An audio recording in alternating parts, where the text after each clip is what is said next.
Hallo zusammen und herzlich willkommen zu einem weiteren Video. Letztes Mal waren wir ja stehen geblieben, als ich festgestellt habe, dass von Zylinder 2 das Zündkabel sich aufgelöst hat. Ja, ich habe mich ja schlau gemacht und ich muss jetzt die Scheibenwischer abbauen, den Windlauf da vorne. Da ist Gott sei Dank auch beschrieben in meinem Wartungshandbuch, wie man den Windlauf demontiert. Ich hoffe, ich kriege das hin. Unangenehmste wird, vermute ich jetzt mal im ersten Schritt, die Scheibenwischer sein. Das kenne ich so, dass man die normalerweise mit einem Abzieher löst. Ich gucke mal, hier ist ja auch irgendeine Kappe drauf. Ja, okay, die sind sogar verschraubt. Vielleicht gehen die dann etwas leichter ab, wenn die verschraubt sind. Muss ich mal schauen, das probiere ich. Und dann hatte ich in einem der letzten Videos noch den Hinweis gesehen, wegen der Kurbelgehäuseentlüftung. Die sitzt ja dort hinten. Da, wo dieser dicke Schlauch reingeht, da ist auch nochmal so ein kleiner seitlich, das kann man jetzt leider nicht erkennen, aber da, wo der dicke Schlauch reingeht, das ist die Kurbelgehäuseentlüftung. Und hatte man gesagt, dass ich die auch in dem Zug gleich sauber machen, also ausbauen und sauber machen soll. Habe ich jetzt mal geschaut, also ich bin mir unsicher, ob ich da rankomme. Die Baustelle würde ich jetzt mal ungern direkt aufmachen wollen. Ich kümmere mich erstmal um den Windlauf und die Zündkabel und so. Und zwar, um an die Schrauben zu kommen, ich habe von einem Bekannten ein Bild geschickt bekommen.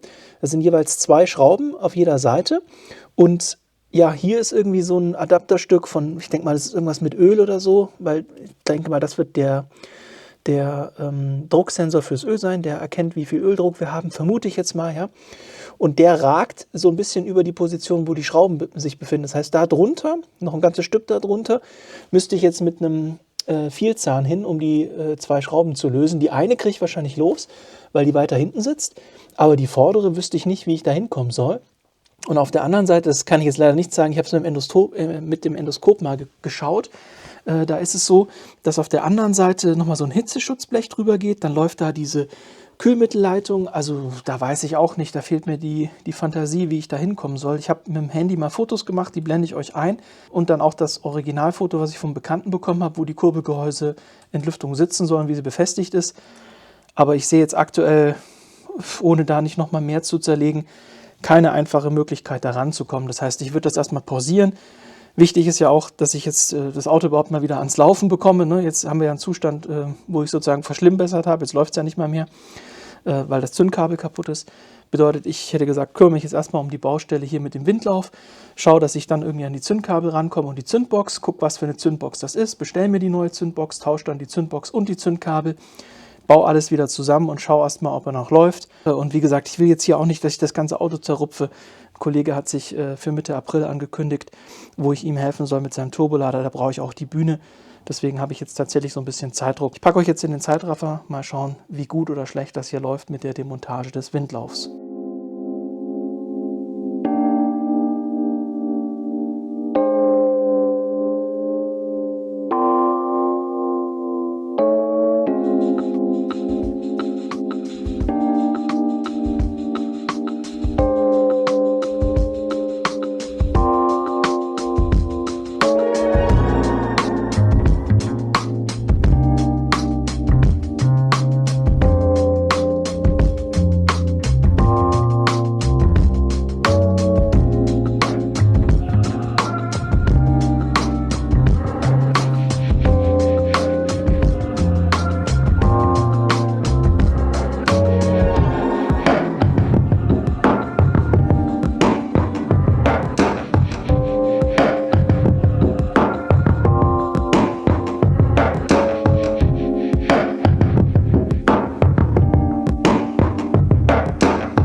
So, jetzt habt ihr gesehen, wie ich das abbaue.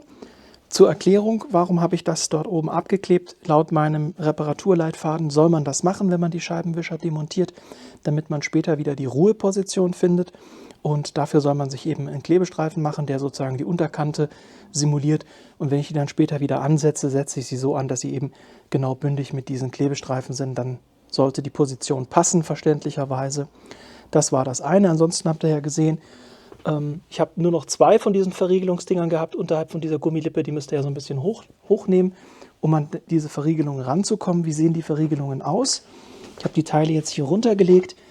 So sehen die Verriegelungen aus. Das ist hier sozusagen unten einfach so ein kleiner Flügel oder halt so ein längliges Rechteck, was ihr in den Schlitz einführt und dann einfach verdreht und dann arretiert das. Ganz billiges Konstrukt. Leider waren nur noch 2 da. Ich gucke mal, ob ich vielleicht mit dem 3D-Drucker ein ähnliches Teil hinbekomme, damit ich es besser verriegeln kann. Dann die Abdeckung von der Beifahrerseite und die große Abdeckung, die auf der Fahrerseite war, werde ich natürlich vorm Einbau alles sauber machen. Die fahrerseitige Abdeckung, die war hier an der einen Stelle noch mit so einer Schraube fixiert. Die war auch ein bisschen schwergängig, deswegen habe ich da ein bisschen WD-40 hingesprüht. Ich muss mal gucken, ob ich was Ähnliches mit einem Feingewinde habe, dass ich die vielleicht neu machen kann. Weil, wie gesagt, die war von der Freigängigkeit nicht ganz so gut. Bei den Scheibenwischern habt ihr ja gesehen, ich habe einen Abzieher genutzt, verlinke ich euch unten.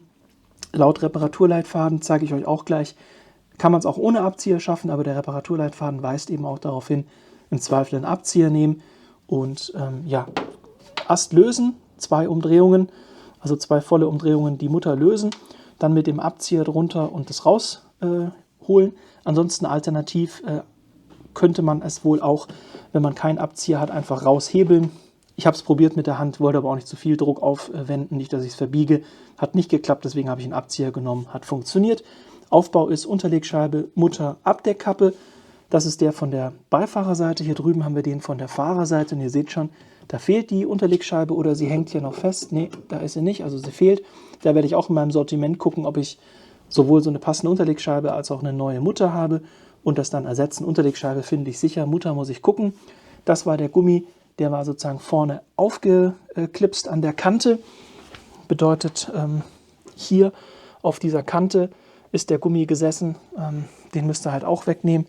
Ja, und wenn ihr das dann alles abhabt, Scheibenwischer, die Verriegelungen unterhalb von dieser Gummilippe, die eine Schraube da hinten an dem Eck, das seht ihr ja da, diese eine, dann könnt ihr die beiden Abdeckungen wegnehmen. Und das Gute ist, hat mir jetzt ein Bekannter verraten, weil ich ja ebenso Probleme hatte wegen der Kurbelgehäuseentlüftung. Schaut mal, ich hatte ja den Luftfilter schon hier erneuert und auch alles gereinigt. Ich hatte komplett vergessen, dass hier so eine Wartungsklappe ist. Das heißt, wenn ich die öffne, meinte er, komme ich da viel besser an die Kurbelgehäuseentlüftung und an die Schrauben ran. Das werde ich auf jeden Fall probieren in einem anderen Video. Heute fokussieren wir uns jetzt mal auf die Zündanlage. Und ja, jetzt habt ihr gesehen und auch kurz gehört, wie ich das alles weggebaut habe. Ich werde jetzt im Nachgang in Stillarbeit noch ein bisschen sauber machen, denn jetzt muss ich einmal nach einer Taschenlampe gucken.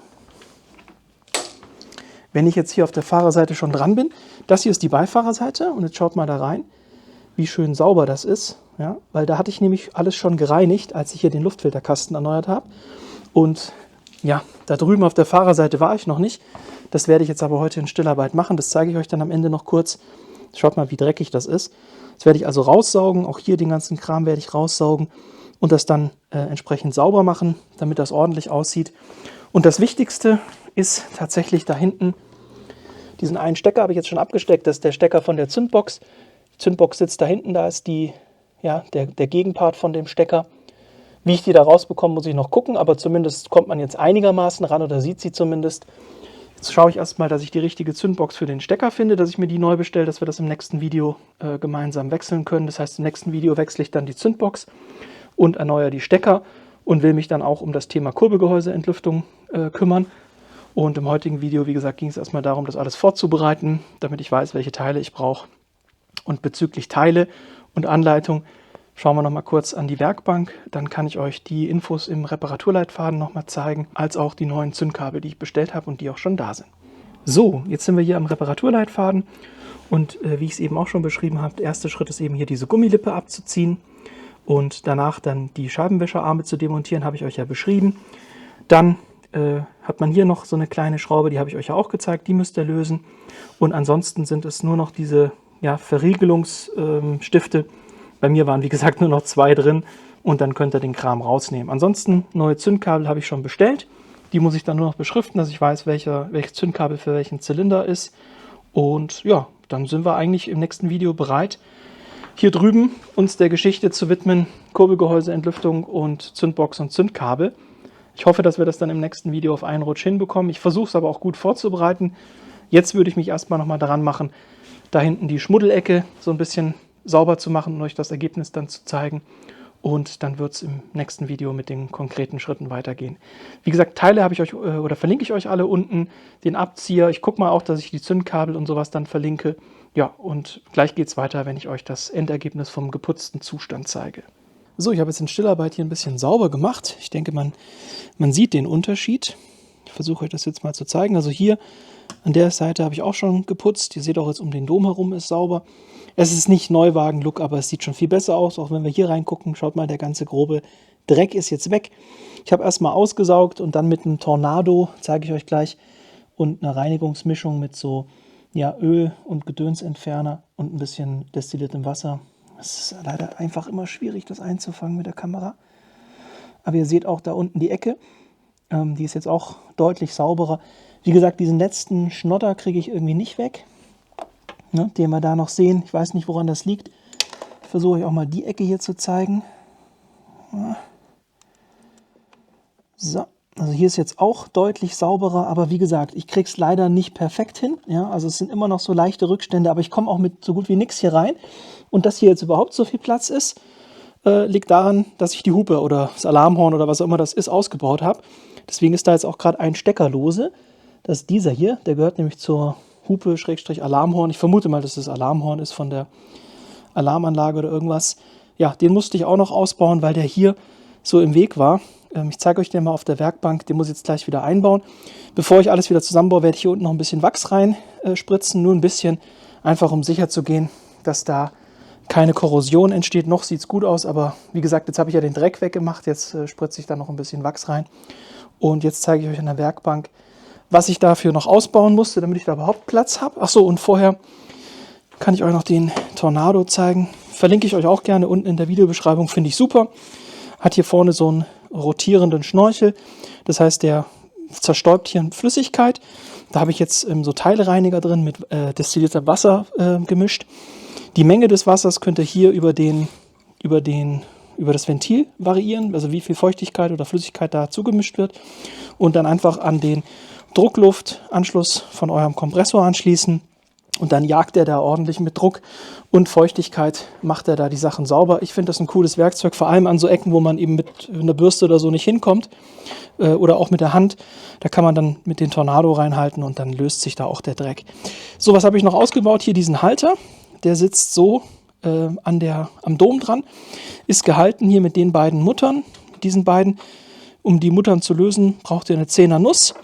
Und dann haben wir hier, ich vermute mal, das ist das Alarmhorn von der Alarmanlage. Das sitzt dann nachher hier dran. Ja, an dem Stückchen wird das eingeschraubt. Und um das zu lösen, braucht dann E10. Ne? Und wenn er das ausbaut, dann ist es eben so wie bei mir, dass man da relativ gut rankommt an die Geschichte und man das da sauber machen kann. Ich werde jetzt, wie gesagt, das noch ein bisschen mit Wachs benetzen. Dann werde ich dieses Zusatzkabel, was es da gibt, das ist nicht original, gehe ich mal davon aus. Also das sieht mir nicht original aus hier. Das werde ich mal noch ein bisschen ummanteln, dass das hier mehr geschützt ist. Wie gesagt, Wachs rein, Halter wieder anbringen, Alarmhorn wieder einbauen, anschließen und dann machen wir einen Deckel drauf für dieses Video. Die Zündbox habe ich schon bestellt, die gibt es dann im nächsten Video. Zündbox-Tausch und hoffentlich Kurbelgehäuse-Reinigung. Jetzt, wie gesagt, ich mache das hier fertig und dann schauen wir nochmal das Endergebnis an. So, ich habe jetzt da hinten fertig sauber gemacht und alles wieder zusammengebaut. Sauber gemacht habt ihr ja schon gesehen. Jetzt seht ihr auch, wie das dann aussieht, wenn dieses Alarmhorn wieder da drin sitzt. Also ich denke, man kann es erkennen. Das sitzt da jetzt, der Halter ist auch wieder drin. Ihr seht, das glänzt ein bisschen, weil ich da unten jetzt Wachs hingesprüht habe, damit da nichts rostet. Und ihr seht auch das Kabel hier vorne. Ich werde es mit einem Pfeil markieren in der Videobearbeitung. Das habe ich jetzt ummantelt hier am vorderen Stück, damit da nicht das irgendwie zerquetscht oder sich aufrubbelt oder wie auch immer, dass es einfach noch ein bisschen zusätzlich geschützt ist. Ich glaube, das hat irgendwas mit dieser Park Distance zu tun, die nachgerüstet haben. Zumindest sieht es mir nicht ganz original aus, wie das hier verlegt wird. Ne, hier so über den Dom hätte ich gesagt, das macht eigentlich kein Standardhersteller. Ansonsten habe ich geschaut, schon mal die Befestigungspunkte. Ich weiß nicht, ob man das von hier vielleicht... Ach Gott, das ist wieder ganz schwer, da hinzukommen. Also die Zündspule, ja, das kann man jetzt wirklich nicht sehen. Das muss ich euch wahrscheinlich im nächsten Video mit dem Endoskop zeigen. Also ich kann es euch einmal beschreiben. Wie gesagt, ausbauen werde ich jetzt sowieso nicht. Das mache ich erst, wenn ich dann die Zündspule habe. Weil dann, bevor ich da ausbaue, will ich dann erst gucken mit der Zündspule, die ich gekauft habe, dass die wirklich passt. Auf jeden Fall, was ich sagen kann, das habe ich jetzt mit dem Endoskop schon geguckt. Das werde ich euch im nächsten Video dann mal einblenden. Die ist jetzt scheinbar an 2 Stellen fixiert. Und zwar ungefähr hier ist eine Schraube, wieder so eine Vielzahn. Und da hinten auch kurz, ja, oder fast parallel mit dem letzten Zündkabel an der Außenseite. Ich weiß jetzt nicht, welches das ist, für welchen Zylinder. Es muss irgendeins von hier sein, also 2, 4 oder 6. Aber das werden wir dann im nächsten Video gucken. Das waren 2 Schrauben, die ich gesehen habe. Und im nächsten Video schauen wir uns auch die Geschichte an, ob ich über die Wartungsklappe dann in Richtung Kurbelgehäuseentlüftung komme, um die abzuschrauben. Ja, jetzt ist in diesem Video nicht so viel passiert. Nur die Demontage des Windlaufs und da hinten die Reinigung. Aber wie gesagt, ich musste jetzt erst sicherstellen, was das für ein Teil ist. Anhand des Steckers habe ich das jetzt sozusagen ausgemacht und mir eine Zündbox bestellt mit so einem Stecker. Einfach als zusätzliche Sicherheit. Und wenn dann die Teile da sind im nächsten Video, hoffe ich, dass ich im nächsten Video Zündbox, Zündkabel und Kurbelgehäuseentlüftung fertig bekomme. Und danach dann hoffentlich nur noch das Zusammenbauen aussteht.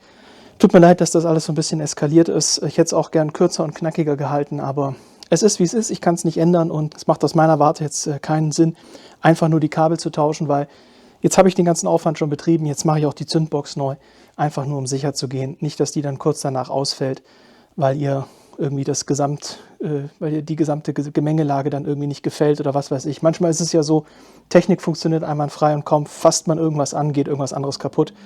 Deswegen gehe ich da auf Nummer sicher. Wie gesagt, im nächsten Video geht es weiter mit Zündkabeln, Zündspule und Kurbelgehäuseentlüftung. Würde mich freuen, wenn ihr mit dabei seid. Bis dahin euch eine gute Zeit und ciao.